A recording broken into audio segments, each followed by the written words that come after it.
tricycle na lang. And it feels good yung tricycle minsan. And we bought new flowers for Dreamer. So I bought flowers. Paunti-unti lang. I bought 4 butterflies as ornament for our celestial Christmas tree Dreamer. Apat yan siya. Ipapakita ko lang sa inyo pag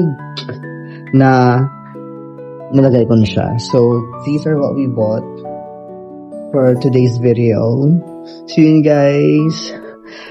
Sa mga nagsasabi ba why you set up like early in August? Kasi nga, bilang pinanganak na poor at lumaki din na poor na walang kakayahang bumuli ng isang bagsakan at ayaw ko namang umutang kasi masakit sa ulo yon. So inuunti-unti natin, August pa lang, unti-unti natin siya para pull off natin yung ini-envision natin na Christmas tree. Okay.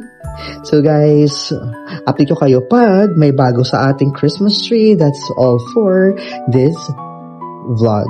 Bye! Here, miss, it's straight to the socket. And then it's blinking like this. I don't know what's wrong. Some are not blinking and some are like blinking fast. But some are not working like this. Some here are not working also. Like these two are not working.